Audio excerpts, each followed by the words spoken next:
Good evening. There can be no arguments over which team was the best in the just concluded ISA schoolboy football season. This with Manning Cup champions Jamaica College beating the Da Costa Cup champions Rocese High 3-2 in extra time to win the Olivier Shield, the symbol of All-Ireland schoolboy football supremacy, Saturday night at the National Stadium. The Old Hope Road-based institution, which was guided by coach Miguel Coley, was winning their fifth straight hold on the coveted All-Ireland title while taking the crown for a 22nd time in the history of the competition.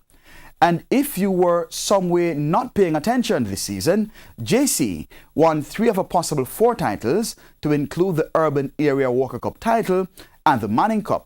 Now, for the record, the Costa Cup preseason favourites Clarendon College won the Rural Area Knockout, the Ben Francis Cup, while the Urban Area preseason favourites Kingston College secure the cash-rich Super Cup trophy. Say what you may about recruiting practices at JC, that's only part of the story, as other schools also scout and attract talent. But clearly, the coaching staff of JC, led by former National Assistant Coach Coley, has been able to get the best from their youngsters for 5 straight years, winning the Manning and Olivier Shield. And they have done so whether they were preseason favourites or not.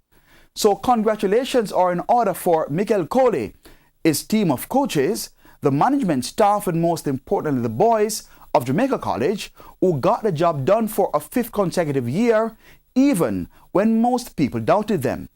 I'm Keon Reyna. Good evening.